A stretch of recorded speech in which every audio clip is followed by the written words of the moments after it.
जय श्री कृष्णा। श्रीमद् भगवद गीता यथारूप अध्याय 6 ध्यान योग श्लोक 1 से लेकर श्लोक 27 तक। श्री भगवान उवाच अनाश्रिता कर्म फलम कार्यम कर्म करोति यः स सन्यासी च योगी च न निरग्निर्न चाक्रियः। श्री भगवान ने कहा, जो पुरुष अपने कर्मफल के प्रति अनासक्त है और जो अपने कर्तव्य का पालन करता है वही सन्यासी और असली योगी है। वह नहीं जो ना तो अग्नि जलाता है और ना कर्म करता है।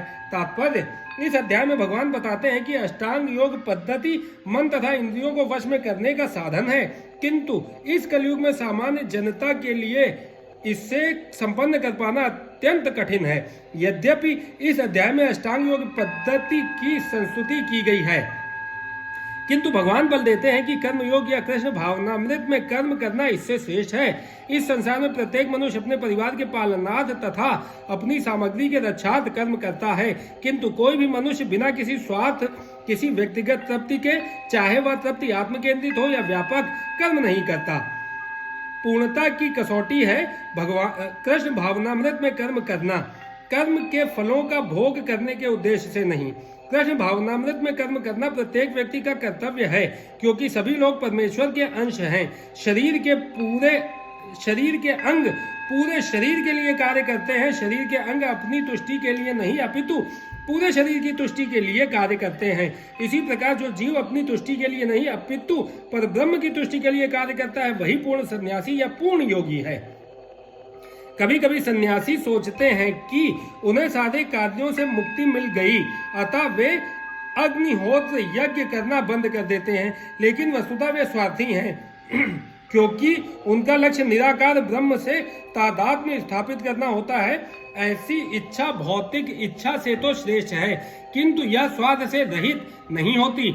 इसी प्रकार जो योगी समस्त कर्म बंद करके अर्धनिमीलित नेत्रों से योगाभ्यास करता है वह भी आत्मतुष्टि की इच्छा से पूरित होता है, किंतु कृष्ण भावना भावित व्यक्ति बिना किसी स्वार्थ के पूर्ण ब्रह्म की तुष्टि के लिए कर्म करता है। कृष्ण भावना भावित व्यक्ति को कभी भी आत्मतुष्टि की इच्छा नहीं रहती, उसका एकमात्र लक्ष्य कृष्ण को प्रसन्न करना रहता है। अतः वह पूर्ण सन्यासी या पूर्ण योगी होता है। त्याग के सर्वोच्च प्रतीक भगवान चैतन्य प्रार्थना करते हैं, ना धनम न जनम न सुंदरीम कविताम वा जगदीश कामिये मम जन्मनीश्वरे भगवत भक्ति रहे तुकी त्वयि। हे सर्वशक्तिमान प्रभु, मुझे ना तो धन संग्रह की कामना है, ना मैं सुंदर स्त्रियों के साथ रमण करने का अभिलाषी हूँ, ना ही मुझे अनुयायियों की कामना है। मैं तो जन्म जन्मांतर आपकी प्रेमा भक्ति की अहेतुकी कृपा का ही अभिलाषी हूँ। यम संन्यासमिति प्राहुर्योगम तम विद्वि पांडव न संन्यस्त संकल्पो योगी भवति कश्चन। हे पांडुपुत्र, जिसे सन्यासी कहते हैं उसे ही तुम योग अर्थात पर ब्रह्म से युक्त होना जानो, क्योंकि इंद्रिय तृप्ति के लिए इच्छा को त्यागे बिना कोई कभी योगी नहीं हो सकता।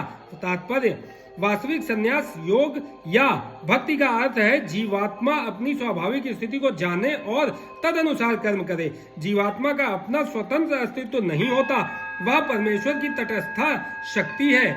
जब वह माया के वशीभूत होता है तो वह बद्ध हो जाता है, किंतु जब वह कृष्ण भावना भावित रहता है अर्थात आध्यात्मिक शक्ति में सजग रहता है तो वह अपनी सहज स्थिति में होता है।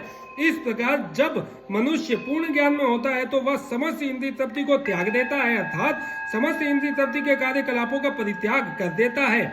इसका अभ्यास योगी करते हैं जो इंद्रियों को भौतिक आसक्ति से रोकते हैं, किंतु कृष्ण भावना भावित व्यक्ति को तो ऐसी किसी भी वस्तु में अपनी इंद्रिय लगाने का अवसर ही नहीं मिलता जो कृष्ण के निमित्त ना हो। फलतः कृष्ण भावना भावित व्यक्ति सन्यासी तथा योगी साथ साथ होता है। ज्ञान तथा इंद्रिय निग्रह योग के ये दोनों प्रयोजन कृष्ण भावनामृत द्वारा स्वतः पूरे हो जाते हैं। यदि मनुष्य स्वार्थ का त्याग नहीं कर पाता तो ज्ञान तथा योग व्यर्थ रहते हैं। जीवात्मा का मुख्य ध्येय तो समस्त प्रकार की आत्म तृप्ति को त्याग कर परमेश्वर की तुष्टि करने के लिए तैयार रहना है। कृष्ण भावना भावित व्यक्ति में किसी प्रकार की आत्म तृप्ति की इच्छा नहीं रहती। वह सदैव परमेश्वर की प्रसन्नता में लगा रहता है। अतः जिसे परमेश्वर के विषय में कुछ भी पता नहीं होता वही स्वार्थ पूर्ति में लगा रहता है, क्योंकि कोई भी निष्क्रिय नहीं रह सकता। कृष्ण भावनामृत का अभ्यास करने से सारे कार्य सुचारू रूप से संपन्न हो जाते हैं। आरुरुच्छोन्मुन्नेर्योगम कर्म कारण मुच्यते, योगारूढ़स्य तस्यैव शमः कारण मुच्यते। अष्टांग योग के नव साधक के लिए कर्म साधन कहलाता है और योग सिद्ध पुरुष के लिए समस्त भौतिक कार्यकलापों का परित्याग ही साधन कहा जाता है। तात्पर्य परमेश्वर से युक्त होने की विधि योग कहलाती है। इसकी तुलना उस सीढ़ी से की जा सकती है जिससे सर्वोच्च आध्यात्मिक सिद्धि प्राप्त की जाती है। यह सीढ़ी जीव की अधम अवस्था से प्रारंभ होकर आध्यात्मिक जीव के पूर्ण आत्म साक्षात्कार तक जाती है। विभिन्न चढ़ावों के अनुसार इस सीढ़ी के विभिन्न भाग भिन्न भिन्न नामों से जाने जाते हैं, किंतु कुल मिलाकर यह पूरी सीढ़ी योग कहलाती है और इसे 3 भागों में विभाजित किया जा सकता है: ज्ञान योग, ध्यान योग तथा भक्ति योग। सीढ़ी के प्रारंभिक भाग को योगारूढ़ अवस्था और अंतिम भाग को योगारूढ़ कहा जाता है। जहाँ तक अष्टांग योग का संबंध है, विभिन्न यम नियमों तथा आसनों, जो प्रायः शारीरिक मुद्राएं ही हैं, के द्वारा ध्यान में प्रविष्ट होने के लिए आरंभिक प्रयासों को सकाम कर्म माना जाता है। ऐसे कर्मों से पूर्ण मानसिक संतुलन प्राप्त होता है जिससे इंद्रियां वश में होती हैं। जब मनुष्य पूर्ण ध्यान में सिद्धस्थ हो जाता है तो विचलित करने वाले समस्त मानसिक कार्य बंद हुए माने जाते हैं, किंतु कृष्ण भावना भावित व्यक्ति प्रारंभ से ही ध्यानावस्थित रहता है, क्योंकि वह निरंतर कृष्ण का चिंतन करता है। इस प्रकार कृष्ण की सेवा में सतत व्यस्त रहने के कारण उसके सारे भौतिक कार्यकलाप बंद हुए माने जाते हैं। यदा हीनेन्द्रियार्थेषु न कर्मस्वनुषज्जते, सर्व संकल्प सन्यासी योगारूढ़स्तदोच्यते। जब कोई पुरुष समस्त भौतिक इच्छाओं का त्याग करके न तो इंद्रिय तृप्ति के लिए कार्य करता है और न सकाम कर्मों में प्रवृत्त होता है तो वह योगारूढ़ कहलाता है। तात्पर्य जब मनुष्य भगवान की दिव्य प्रेमा भक्ति में पूरी तरह लगा रहता है तो वह अपने आप में प्रसन्न रहता है और इस तरह वह इंद्रिय तृप्ति या सकाम कर्म में प्रवृत्त नहीं होता। अन्यथा इंद्रिय तृप्ति में लगना ही पड़ता है, क्योंकि कर्म किए बिना कोई रह नहीं सकता। बिना कृष्ण भावनामृत के मनुष्य सदैव स्वार्थ में तत्पर रहता है, किंतु कृष्ण भावना भावित व्यक्ति कृष्ण की प्रसन्नता के लिए ही सब कुछ करता है। फलतः वह इंद्रिय तृप्ति से पूरी तरह विरक्त रहता है। जिसे ऐसी अनुभूति प्राप्त नहीं है उसे चाहिए कि भौतिक इच्छाओं से बचे रहने का वह यंत्रवत प्रयास करे, तभी वह योग की सीढ़ी से ऊपर पहुंच सकता है। उद्धरेदात्म नात्मानम नात्मानम वसादयेत, आत्मैव हात्मनो बंधु रात्मैव रिपुरात्मनः। मनुष्य को चाहिए कि अपने मन की सहायता से अपना उद्धार करे और अपने को नीचे ना गिरने दे। यह मन बद्ध जीव का मित्र है और शत्रु भी है। तात्पर्य प्रसंग के अनुसार आत्मा शब्द का अर्थ शरीर, मन तथा आत्मा होता है। योग पद्धति में मन तथा आत्मा का विशेष महत्व है, चूंकि मन ही योग पद्धति का केंद्र बिंदु है। अतः इस प्रसंग में आत्मा का तात्पर्य मन होता है। योग पद्धति का उद्देश्य मन को रोकना तथा इंद्रिय विषयों के प्रति आसक्ति से उसे हटाना है। यहाँ पर इस बात पर बल दिया गया है कि मन को किस प्रकार प्रशिक्षित किया जाए कि वह बद्ध जीव को अज्ञान के दलदल से निकाल सके। इस जगत में मनुष्य मन तथा इंद्रियों के द्वारा प्रभावित होता है। वास्तव में शुद्ध आत्मा इस संसार में इसीलिए फंसा हुआ है क्योंकि मन मिथ्या अहंकार में लगकर प्रकृति के ऊपर प्रभुत्व जताना चाहता है। अतः मन को इस प्रकार प्रशिक्षित करना चाहिए कि वह प्रकृति की तड़क भड़क से आकृष्ट न हो और इस तरह बद्ध जीव की रक्षा की जा सके। मनुष्य को इंद्रिय विषयों में आकृष्ट होकर अपने को पतित नहीं करना चाहिए। जो जितना ही इंद्रिय विषयों के प्रति आकृष्ट होता है वह उतना ही इस संसार में फंसता जाता है। अपने को विरत करने का सर्वोत्कृष्ट साधन यही है कि मन को सदैव कृष्ण भावनामृत में निरत रखा जाए। ही शब्द इस बात पर बल देने के लिए प्रयुक्त हुआ है, अर्थात इसे अवश्य करना चाहिए। अमृत बिंदु उपनिषद में भी कहा गया है, मन एव मनुष्याणाम कारणम बंध मोक्षयो बंधाय विषयासंगो मुक्त्य निर्विषयम मनः। मन ही मनुष्य के बंधन का और मोक्ष का भी कारण है। इंद्रिय विषयों में लीन मन बंधन का कारण है और विषयों से विरक्त मन मोक्ष का कारण है। अतः जो मन निरंतर कृष्ण भावनामृत में लगा रहता है वही परम मुक्ति का कारण है। बंधरात्मा मनस्तस्य येनात्मैवात्मना जितः अनात्मनस्तु शत्रुत्वे वर्तेतात्मैव शत्रुवत्। जिसने मन को जीत लिया है उसके लिए मन सर्वश्रेष्ठ मित्र है, किंतु जो ऐसा नहीं कर पाया उसके लिए मन सबसे बड़ा शत्रु बना रहेगा। तात्पर्य, अष्टांग योग के अभ्यास का प्रयोजन मन को वश में करना है, जिससे मानवीय लक्ष्य प्राप्त करने में वह मित्र बना रहे। मन को वश में किए बिना योगाभ्यास करना मात्र समय को नष्ट करना है। जो अपने मन को वश में नहीं कर सकता वह सतत अपने परम शत्रु के साथ निवास करता है। वह इस तरह उसका जीवन तथा लक्ष्य दोनों ही नष्ट हो जाते हैं। जीव की स्वाभाविक स्थिति यह है कि वह अपने स्वामी की आज्ञा का पालन करे। अतः जब तक मन अविजित शत्रु बना रहता है तब तक मनुष्य को काम, क्रोध, लोभ, मोह आदि की आज्ञाओं का पालन करना होता है। किंतु जब मन पर विजय प्राप्त हो जाती है तो मनुष्य इच्छानुसार उस भगवान की आज्ञा का पालन करता है जो सबों के हृदय में परमात्मा स्वरूप स्थित है। वास्तविक योगाभ्यास हृदय के भीतर परमात्मा से भेंट करना तथा उनकी आज्ञा का पालन करना है। जो व्यक्ति साक्षात कृष्ण भावनामृत स्वीकार करता है वह भगवान की आज्ञा के प्रति स्वतः समर्पित हो जाता है। जितात्मनः प्रशांतस्य परमात्मा समाहितः शीतोष्ण सुख दुखेषु तथा मानापमानयो। जिसने मन को जीत लिया है उसने पहले ही परमात्मा को प्राप्त कर लिया है, क्योंकि उसने शांति प्राप्त कर ली है। ऐसे पुरुष के लिए सुख, दुख, सर्दी, गर्मी एवं मान अपमान एक से हैं। तात्पर्य, वस्तुतः प्रत्येक जीव उस भगवान की आज्ञा का पालन करने के निमित्त आया है जो जन जन के हृदयों में परमात्मा रूप में स्थित है। जब मन बहिरंगा माया द्वारा विपद कर दिया जाता है तब मनुष्य भौतिक कार्यकलापों में उलझ जाता है। अतः जो ही मन किसी योग पद्धति द्वारा वश में आ जाता है तो ही मनुष्य को लक्ष्य पर पहुंचा हुआ मान लिया जाना चाहिए। मनुष्य को भगवत आज्ञा का पालन करना चाहिए। जब मनुष्य का मन परा प्रकृति में स्थिर हो जाता है तो जीवात्मा के समक्ष भगवत आज्ञा पालन करने के अतिरिक्त कोई विकल्प नहीं रह जाता। मन को किसी न किसी उच्च आदेश को मानकर उसका पालन करना होता है। मन को वश में करने से स्वतः ही परमात्मा के आदेश का पालन होता है। चूंकि कृष्ण भावना भावित होते ही यह दिव्य स्थिति प्राप्त हो जाती है। अतः भगवत भक्त संसार के द्वंद्वों यथा सुख, दुख, सर्दी, गर्मी आदि से अप्रभावित रहता है। यह अवस्था व्यवहारिक समाधि या परमात्मा में तल्लीनता है। ज्ञान विज्ञान तप्तात्मा कूटस्थो विजितेन्द्रियः युक्त इच्छुच्यते योगी समलोष्टाश्कमंचनः। वह व्यक्ति आत्म साक्षात्कार को प्राप्त तथा योगी कहलाता है जो अपने अर्जित ज्ञान तथा अनुभूति से पूर्णतया संतुष्ट रहता है। ऐसा व्यक्ति अध्यात्म को प्राप्त तथा जितेंद्रिय कहलाता है। वह सभी वस्तुओं को चाहे वे कंकड़ हो, पत्थर हो या कि सोना एक समान देखता है। तात्पर्य, परम सत्य की अनुभूति के बिना कोरा ज्ञान व्यर्थ होता है। भक्ति रसामृत सिंधु में कहा गया है, अतः श्री कृष्ण नामादि न भवेत ग्राह मिंद्रिय सेवोन्मुखे ही जिह्वादौ स्वयमेव स्फुरत्यदः।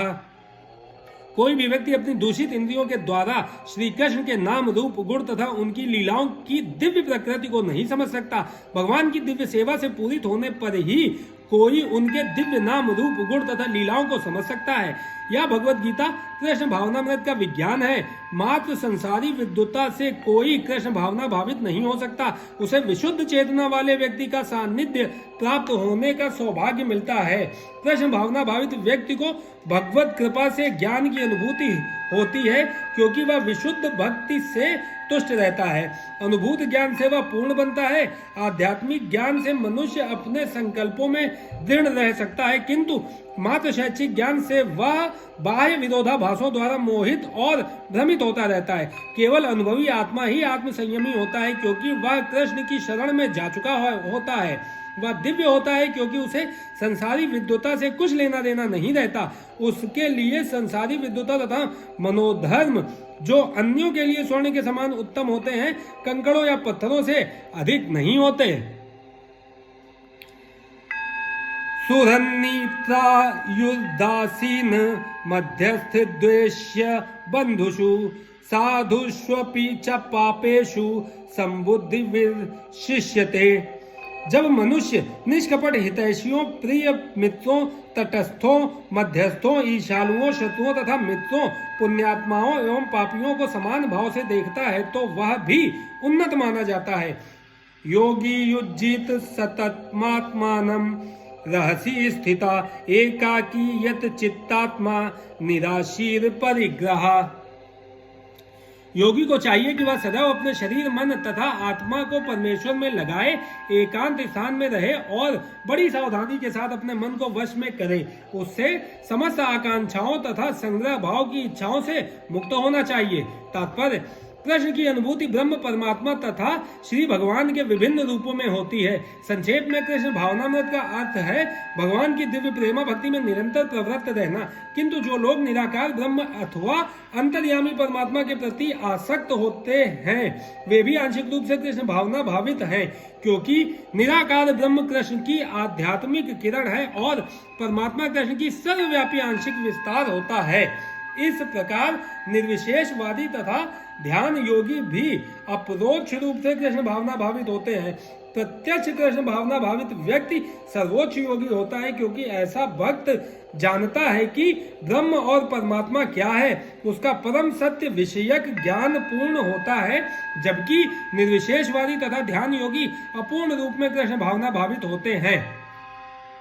इतने पर भी इन सबों को अपने अपने कार्यों में निरंतर लगे रहने का आदेश दिया जाता है, जिससे वे देर सवेर परम सिद्धि प्राप्त कर सकें।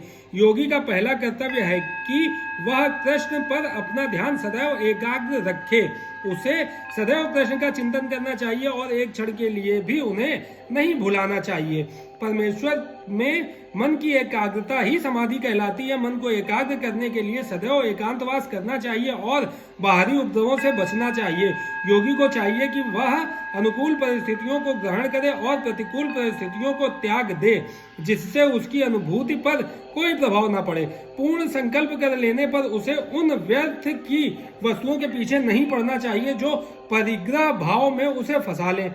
ये सारी सिद्धियां तथा सावधानियां तभी पूर्ण रूपेण कार्यान्वित हो सकती हैं जब मनुष्य प्रत्यक्षता कृष्ण भावना भावित हो, क्योंकि साक्षात कृष्ण भावनामृत का अर्थ है आत्मोत्सर्ग, जिसमें संग्रह भाव के लिए लेश मात्र स्थान नहीं होता। श्रील रूप गोस्वामी कृष्ण भावनामृत का लक्षण इस प्रकार देते हैं: अनासक्तस्य विषयान् यथार्हमुपयुज्यते निर्बंध कृष्ण संबंधे युक्तम वैराग्यमुच्यते प्रापंचिकतया बुद्धया हरि संबंधी वस्तुनः मुमुक्षुभिः परित्यागो वैराग्यम फल्गु कथ्यते। जब मनुष्य किसी वस्तु के प्रति आसक्त न रहते हुए कृष्ण से संबंधित हर वस्तु को स्वीकार कर लेता है, तभी वह परिग्रहत्व से ऊपर स्थित रहता है।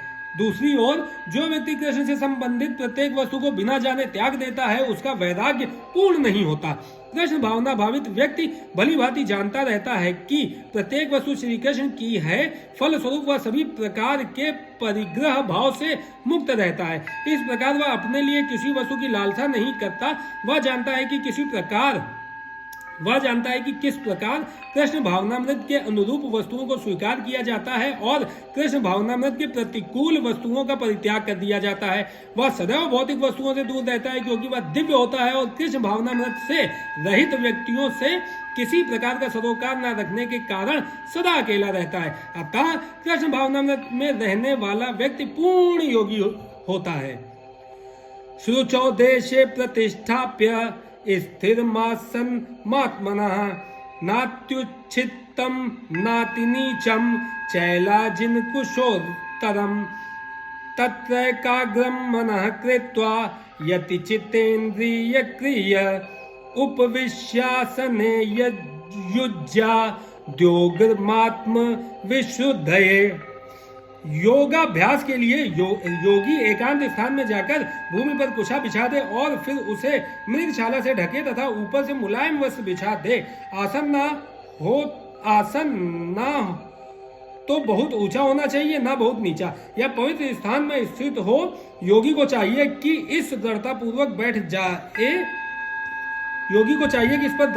बैठ जाए और मन इंद्रियों तथा कर्मों को वश में करते हुए तथा मन को एक बिंदु पर स्थित करके हृदय को शुद्ध करने के लिए योगाभ्यास करे। तात्पर्य, पवित्र स्थान तीर्थ स्थान का सूचक है। भारत में योगी तथा भक्त अपना घर त्याग कर प्रयाग, मथुरा, वृंदावन, ऋषिकेश तथा हरिद्वार जैसे पवित्र स्थानों में वास करते हैं और एकांत स्थान में योगाभ्यास करते हैं, जहां यमुना तथा गंगा जैसी नदियां प्रवाहित होती हैं। किंतु प्रायः ऐसा करना सबों के लिए, विशेषतया पाश्चात्यों के लिए संभव नहीं है। बड़े बड़े शहरों की तथाकथित योग समितियां भले ही धन कमा लें, किंतु वे योग के वास्तविक अभ्यास के लिए सर्वथा अनुपयुक्त होती हैं। जिसका मन विचलित है और जो आत्म संयमी नहीं है वह ध्यान का अभ्यास नहीं कर सकता। अतः बृहन्नारदीय पुराण में कहा गया है कि कलयुग में जबकि लोग अल्पजीवी आत्म साक्षात्कार में मंद तथा चिंताओं से व्यग्र रहते हैं, भगवत प्राप्ति का सर्वश्रेष्ठ माध्यम भगवान के पवित्र नाम का कीर्तन है। हरे नाम हरे नाम हरे नामैव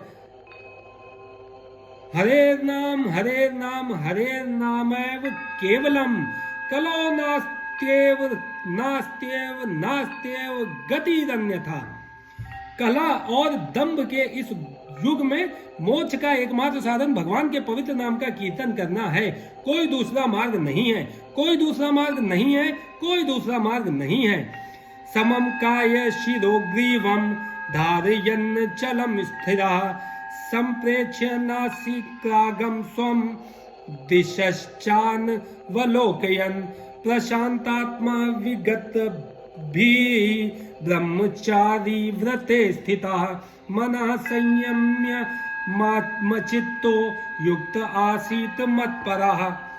योगाभ्यास करने वाले को चाहिए कि वह अपने शरीर, गर्दन तथा सिर को सीधा रखे और नाक के अगले सिरे पर दृष्टि लगाए। इस प्रकार वह अविचलित तथा दमित मन से, भय रहित विषयी जीवन से पूर्णतया मुक्त होकर अपने हृदय में मेरा चिंतन करे और मुझे ही अपना चरम लक्ष्य बनाए।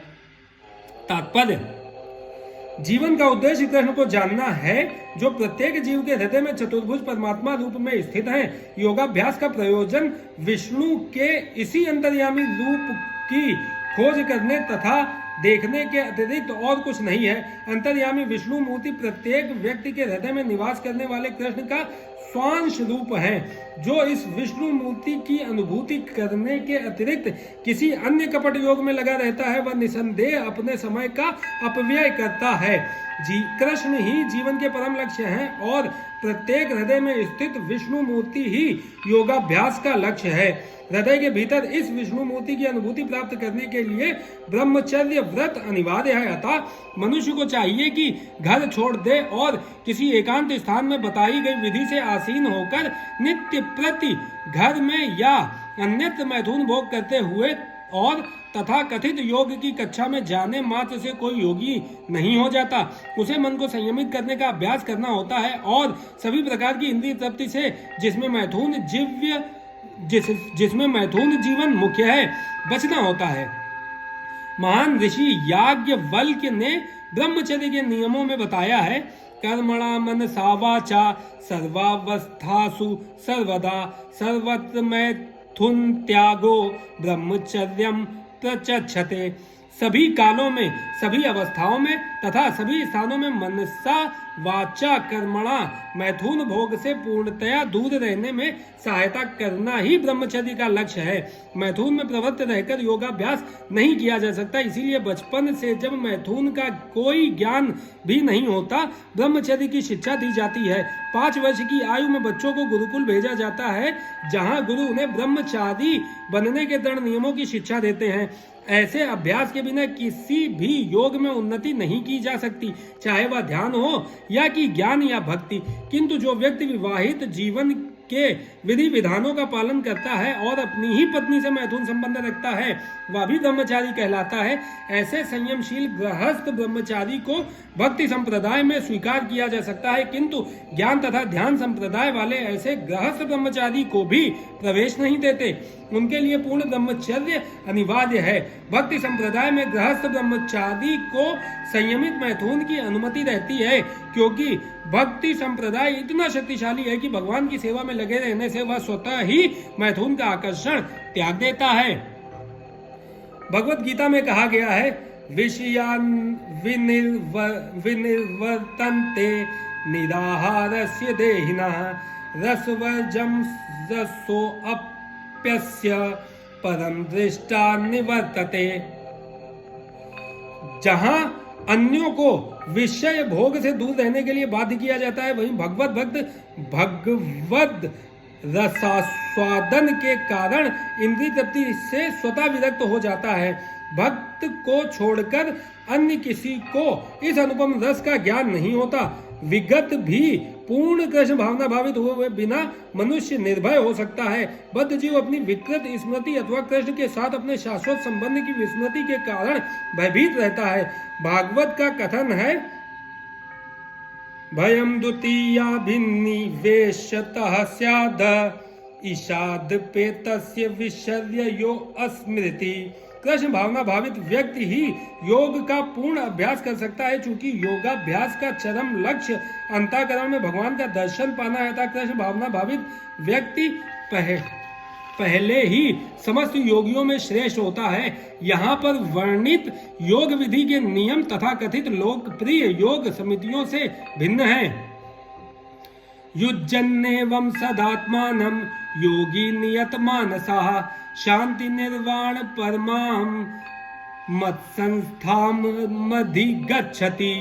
इस प्रकार शरीर मन तथा कर्म में निरंतर संयम का अभ्यास करते हुए संयमित मन वाले योगी को इस भौतिक अस्तित्व की समाप्ति पर भगवत धाम की प्राप्ति होती है। तात्पर्य, जब योगाभ्यास के चरम लक्ष्य का स्पष्टीकरण किया जा रहा है, योगाभ्यास के चरम लक्ष्य का स्पष्टीकरण किया जा रहा है। योगाभ्यास किसी भौतिक सुविधा की प्राप्ति के लिए नहीं किया जाता। इसका उद्देश्य तो भौतिक संसार से विरक्ति प्राप्त करना है। जो कोई इसके द्वारा स्वास्थ्य लाभ चाहता है या भौतिक सिद्धि प्राप्त करने का इच्छुक होता है, वह भगवत गीता के अनुसार योगी नहीं है। ना ही भौतिक अस्तित्व की समाप्ति का अर्थ शून्य में प्रवेश है, क्योंकि यह कपोल कल्पना है। भगवान की सृष्टि में कहीं भी शून्य नहीं है। उल्टे भौतिक अस्तित्व की समाप्ति से मनुष्य भगवत धाम में प्रवेश करता है।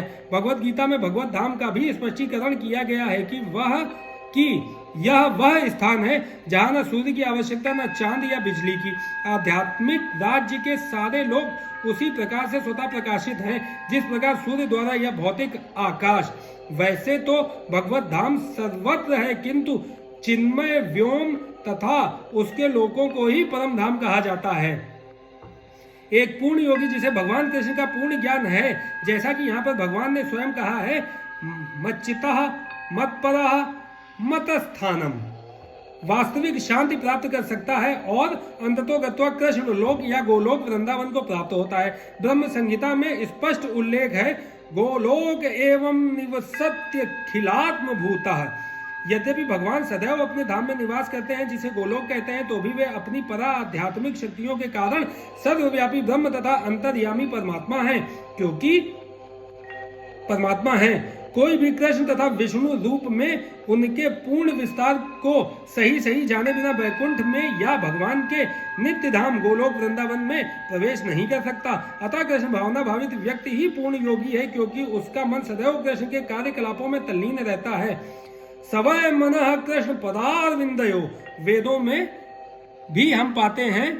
तमेव विदित्वाति मृत्युमेति, केवल भगवान कृष्ण को जानने पर जन्म तथा मृत्यु के पथ को जीता जा सकता है। दूसरे शब्दों में योग की पूर्णता संसार से मुक्ति प्राप्त करने में है, इंद्रजाल अथवा व्यायाम के कर्तव्यों द्वारा अबोध जनता को मूर्ख बनाने में नहीं।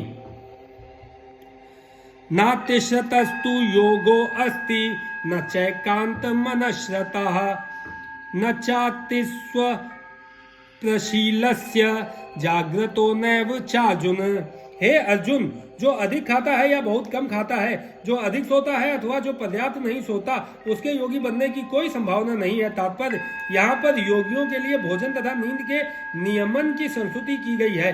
अधिक भोजन का अर्थ है शरीर तथा आत्मा को बनाए रखने के लिए आवश्यकता से अधिक भोजन करना। मनुष्यों को मांसाहार करने की आवश्यकता नहीं है, क्योंकि प्रचुर मात्रा में अन्न, शाक, फल तथा दुग्ध उपलब्ध हैं। ऐसे सादे भोज्य पदार्थ भगवत गीता के अनुसार सतोगुणी माने जाते हैं। मांसाहार तो तमोगुणियों के लिए है। अतः जो लोग मांसाहार करते हैं, मद्यपान करते हैं, धूम्रपान करते हैं और कृष्ण को भोग लगाए बिना भोजन करते हैं, वे पाप कर्मों का भोग करेंगे, क्योंकि वे केवल दूषित वस्तुएं खाते हैं। भुज्यते ते तो घम पापा ये पंचन्त्यात्म कारणात्। जो व्यक्ति इंद्रिय सुख के लिए खाता है या अपने लिए भोजन बनाता है किंतु कृष्ण को भोजन अर्पित नहीं करता, वह केवल पाप खाता है। जो पाप खाता है और नियत मात्रा से अधिक भोजन करता है, वह पूर्ण योग का पालन नहीं कर सकता। सबसे उत्तम यही है कि कृष्ण को अर्पित भोजन के उच्छिष्ट भाग को ही खाया जाए। कृष्ण भावना भावित व्यक्ति कभी भी ऐसा भोजन नहीं करता जो इससे पूर्व कृष्ण को अर्पित ना किया गया हो। अतः केवल कृष्ण भावना भावित व्यक्ति ही योगाभ्यास में पूर्णता प्राप्त कर सकता है। ना ही ऐसा व्यक्ति कभी योग का अभ्यास कर सकता है जो कृत्रिम उपवास की अपनी विधियां निकाल कर भोजन नहीं करता है। कृष्ण भावना भावित व्यक्ति शास्त्रों द्वारा अनुमोदित उपवास करता है, ना तो वह आवश्यकता से अधिक उपवास रखता है, ना ही अधिक खाता है। इस प्रकार वह योगाभ्यास करने के लिए पूर्णतया योग्य है। जो आवश्यकता से अधिक खाता है वह सोते समय अनेक सपने देखेगा, अतः आवश्यकता से अधिक सोएगा। मनुष्य को प्रतिदिन 6 घंटे से अधिक नहीं सोना चाहिए। जो व्यक्ति 24 घंटों में से 6 घंटों से अधिक सोता है, वह अवश्य ही तमोगुणी है। तमोगुणी व्यक्ति आलसी होता है और अधिक सोता है। ऐसा व्यक्ति योग नहीं साध सकता। युक्ताहार विहारस्य युक्त चेष्टस्य कर्मसु युक्त स्वाप्रावबोधस्य योगो भवति दुःखः। जो खाने, सोने, अमोद प्रमोद तथा काम करने की आदतों में नियमित रहता है, वह योगाभ्यास द्वारा समस्त भौतिक क्लेशों को नष्ट कर सकता है। तात्पर्य खाने, सोने, रक्षा करने तथा मैथुन करने में जो शरीर की आवश्यकताएं हैं, अति करने से योगाभ्यास की प्रगति रुक जाती है। जहां तक खाने का प्रश्न है, इसे तो प्रसादम या पवित्रीकृत भोजन के रूप में नियमित बनाया जा सकता है। भगवत गीता के अनुसार भगवान कृष्ण को शाक, फूल, फल, अन्न, दुग्ध आदि भेंट किए जाते हैं। इस प्रकार एक कृष्ण भावना भावित व्यक्ति को ऐसा भोजन न करने का स्वतः प्रशिक्षण प्राप्त रहता है जो मनुष्य के खाने योग्य नहीं होता या कि सतोगुणी नहीं होता। जहां तक सोने का प्रश्न है, कृष्ण भावना भावित व्यक्ति कृष्ण भावनामृत में कर्म करने में निरंतर सतर्क रहता है, अतः निद्रा में वह व्यर्थ समय नहीं गवाता। अव्यर्थ कालत्वम।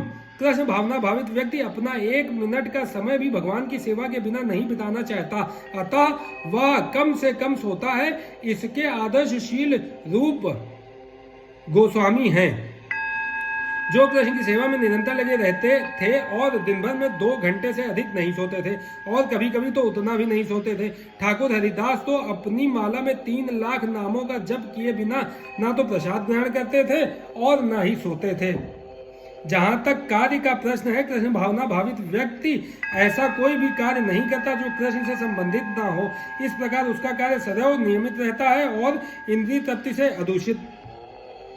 चूंकि कृष्ण भावना भावित व्यक्ति के लिए इंद्रिय तृप्ति का प्रश्न ही नहीं उठता, अतः उससे तनिक भी भौतिक अवकाश नहीं मिलता। चूंकि वह अपने कार्य, वचन, निद्रा, जागृति तथा सारे अन्य तथा सारे अन्य शारीरिक कार्यों में नियमित रहता है, अतः उसे कोई भौतिक दुख नहीं सताता। यदा विनियतम चित्त मात्मन्येवावतिष्ठते निष्प्रहा सर्व कामेभ्यो युक्त इत्युच्यते तदा। जब योगी योगाभ्यास द्वारा अपने मानसिक कार्यकलापों को वश में कर लेता है और अध्यात्म में स्थित हो जाता है, अर्थात समस्त भौतिक इच्छाओं से रहित हो जाता है, तब वह योग में सुस्थिर कहा जाता है। तात्पर्य, साधारण मनुष्य की तुलना में योगी के कार्यों में यह विशेषता होती है कि वह समस्त भौतिक इच्छाओं से मुक्त रहता है, जिसमें मैथुन प्रमुख है। एक पूर्ण योगी अपने मानसिक कार्यों में इतना अनुशासित होता है कि उसे कोई भी भौतिक इच्छा विचलित नहीं कर सकती। यह सिद्ध अवस्था कृष्ण भावना भावित व्यक्तियों द्वारा स्वतः प्राप्त हो जाती है, जैसा कि श्रीमद् भागवत में कहा गया है। सवय मना कृष्ण पदारविंदयोर वचांसी वैकुंठ गुणानुवर्णने करो हर्मेन्दिर मार्जुनादिषु श्रुतिम चकाराच्युत सत्कथोदये मुकुंद लिंगालय दर्शने दृशौ तद्भक्त्य गात्रस्पर्शे अंग संगमं घ्राणं च तत्पाद रसोज सौरभे श्रीमत्तुल्यस्य रसनां तदर्पिते पादौ हरे क्षेत्र पदानुसर्पणे शिरो ऋषिकेश पदारभिवंदने कामं च दास्ये न तु काम्यया यथोत्तम श्लोक जनाश्रयारति। राजा अम्बरीश ने सर्वप्रथम अपने मन को भगवान के चरण कमलों पर स्थिर कर दिया, फिर क्रमशः अपनी वाणी को कृष्ण के गुणानुवाद में लगाया। हाथों को भगवान के मंदिर को स्वच्छ करने में, कानों को भगवान के कार्यकलापों को सुनने, आंखों को भगवान के दिव्य स्वरूप का दर्शन करने, शरीर को अन्य भक्तों के शरीरों का स्पर्श करने, घ्राणेन्द्रिय को भगवान पर चढ़ाए गए कमल पुष्प की सुगंध सूंघने, जीभ को भगवान के चरण कमलों पर चढ़ाए गए तुलसी पत्रों का स्वाद लेने एवं पावों को तीर्थ यात्रा करने तथा भगवान के मंदिर तक जाने, सिर को भगवान को प्रणाम करने तथा अपनी इच्छाओं को भगवान की इच्छा पूरी करने में लगा दिया। ये सारे दिव्य कार्य शुद्ध भक्त के सर्वथा अनुरूप हैं। निर्विशेषवादियों के लिए यह दिव्य व्यवस्था अनिवर्चनीय हो सकती है, किंतु कृष्ण भावना भावित व्यक्ति के लिए यह अत्यंत सुगम एवं व्यावहारिक है, जैसा कि महाराज अम्बरीश की ऊपर वर्णित जीवनचर्या से स्पष्ट हो जाता है। जब तक निरंतर स्मरण द्वारा भगवान के चरण कमलों में मन को स्थिर नहीं कर लिया जाता, तब तक ऐसे दिव्य कार्य व्यावहारिक नहीं बन पाते। अतः भगवान की भक्ति में इन विहित कार्यों को अर्चन कहते हैं, जिसका अर्थ है समस्त इंद्रियों को भगवान की सेवा में लगाना। इंद्रियों तथा मन को कुछ न कुछ कार्य करना चाहिए। कोरा निग्रह व्यावहारिक नहीं है। इंद्रियों तथा मन को कुछ न कुछ कार्य चाहिए, कोरा निग्रह व्यावहारिक नहीं है। अतः सामान्य लोगों के लिए, विशेषकर जो लोग संन्यास आश्रम में नहीं हैं, ऊपर वर्णित इंद्रियों तथा मन का दिव्य कार्य ही दिव्य सफलता की सही विधि है, जिसे भगवद गीता में युक्त कहा गया है। यथा दीपो निवातस्थो नेगंते सोमपास्मता योगिनो यत चित्तस्य युज्यतो योगमात्मनः। जिस प्रकार वायु रहित स्थान में दीपक हिलता डुलता नहीं, उसी तरह जिस योगी का मन वश में होता है, वह आत्म तत्व के ध्यान में सदैव स्थित रहता है। तात्पर्य, कृष्ण भावना भावित व्यक्ति अपने आराध्य देव के चिंतन में उसी प्रकार अविचलित रहता है, जिस प्रकार वायु रहित स्थान में एक दीपक रहता है। यन्नो परमते चित्तम निरुद्धम योग सेवया यत्र चैवात्मनात्मानं पश्यन्नात्मनि तुष्यति सुखमात्यन्तकं युद्ध बुद्धिग्राह मतीन्द्रियं वेति यत्र न चैवायं स्थिश्चलति तत्त्वतः यं लब्ध्वा चापरं लाभं मन्यते नाधिकं ततः। यस्मिन् स्थितो न दुखेन गुरुप्रापि विचाल्यते तम विद्याहु खंस योग वियोगम योग संज्ञतम।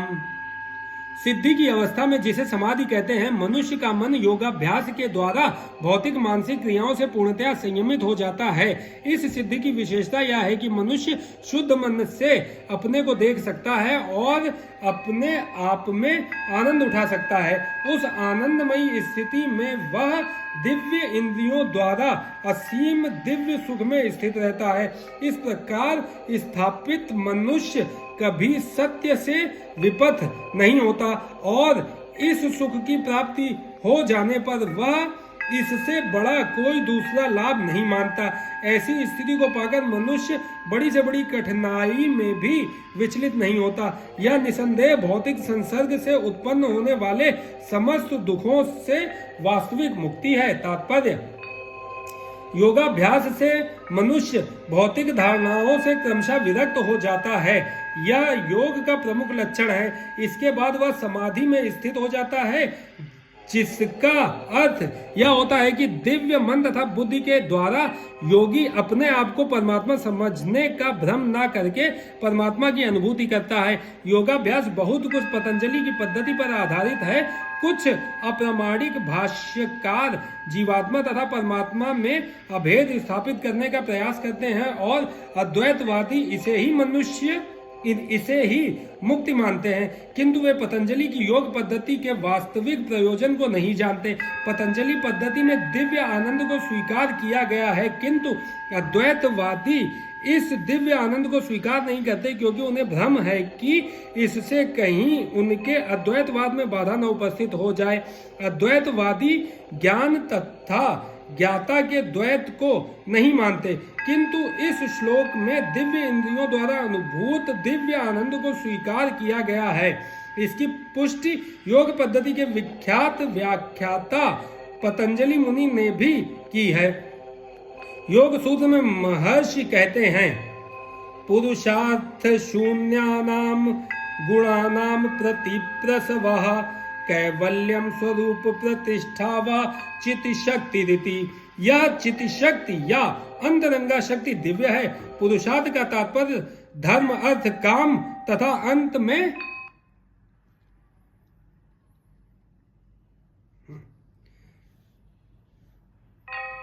में परब्रह्म से तादात्म्य या मोक्ष है।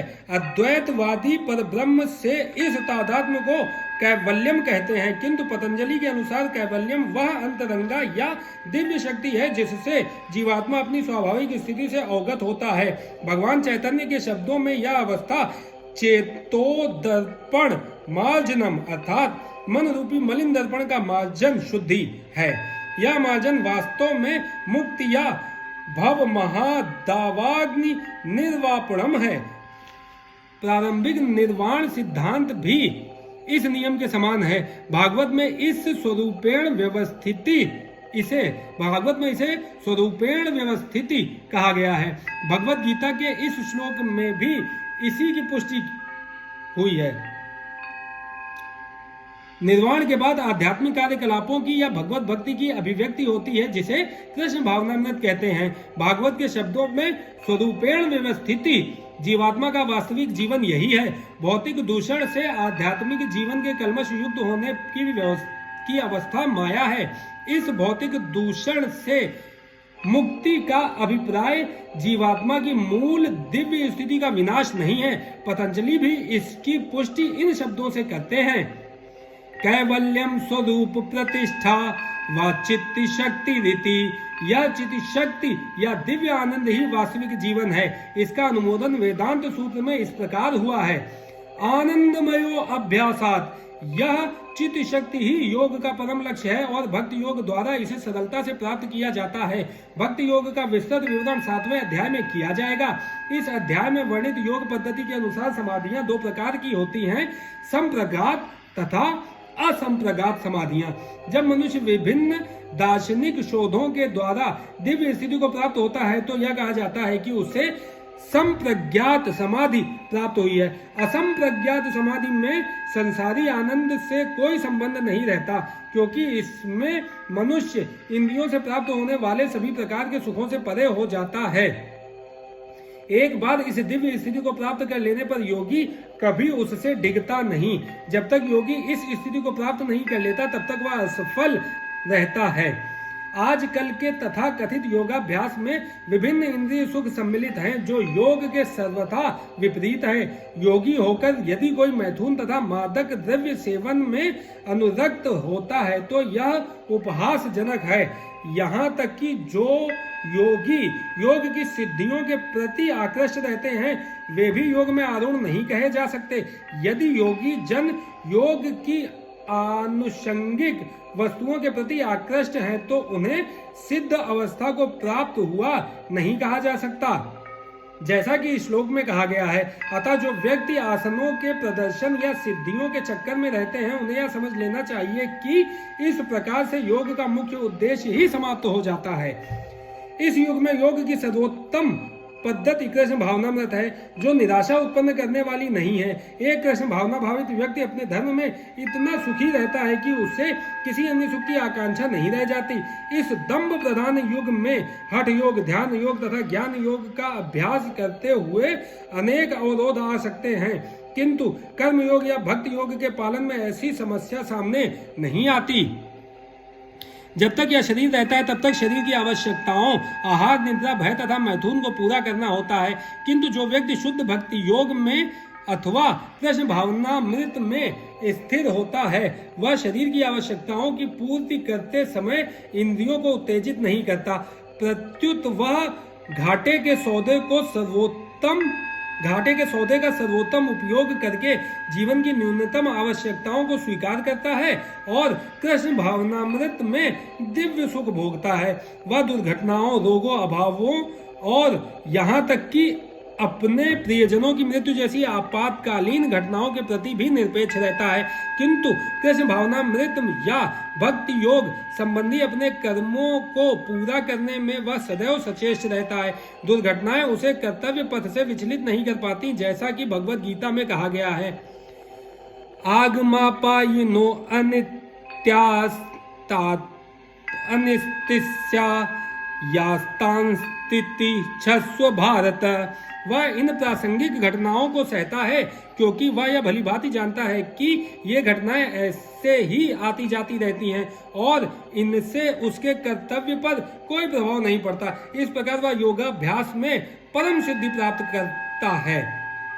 सनिश्चयेन योक्तव्यो योगो अनिर्णीय चेतसा संकल्प प्रभवान कान्मा स्तक्यक्त्वा सर्वान् शेतः मनसैवेन्द्रियाग्रम विनियम्य समन्ततः।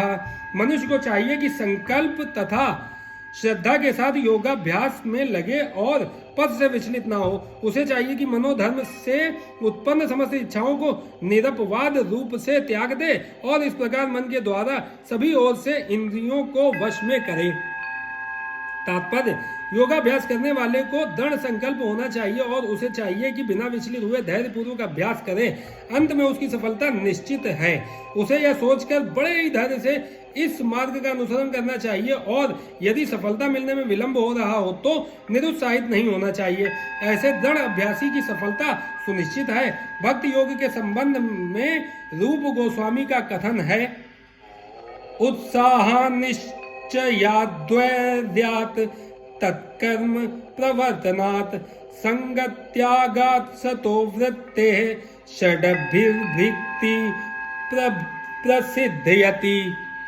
मनुष्य पूर्ण हार्दिक उत्साह, धैर्य तथा संकल्प के साथ भक्ति योग का पूर्ण रूपेण पालन, भक्त के साथ रहकर निर्धारित कर्मों के करने तथा सत्कार्यों में पूर्णतया लगे रहने से कर सकता है। जहां तक संकल्प की बात है, मनुष्य को चाहिए कि उस गौरैया का आदर्श ग्रहण करे जिससे सारे अंडे समुद्र की लहरों में मग्न हो गए हैं। कहते हैं कि एक गौरैया ने समुद्र तट पर अंडे दिए, किंतु विशाल समुद्र उन्हें अपनी लहरों में समेट ले गया। इस पर गौरैया अत्यंत क्षुब्ध हुई और उसने समुद्र से अंडे लौटा देने के लिए कहा, किंतु समुद्र ने उसकी प्रार्थना पर कोई ध्यान नहीं दिया, अतः उसने समुद्र को सुखा डालने की ठान ली। अब वह अपनी नन्ही सी चोंच से समुद्र का पानी निकालने लगी। सभी उसके इस असंभव संकल्प का उपहास करने लगे। उसके इस कार्य की सर्वत्र चर्चा चलने लगी तो अंत में भगवान विष्णु के विराट वाहन पक्षीराज गरुड़ ने यह बात सुनी। उन्हें अपनी इस नन्ही पक्षी बहन पर दया आई और वे गौरैया से मिलने आए।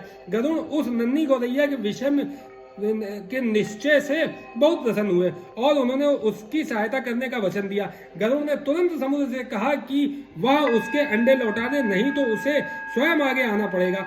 इससे समुद्र भयभीत हुआ और उसने अंडे लौटा दिए। वह गौरैया गरुड़ की कृपा से सुखी हो गई।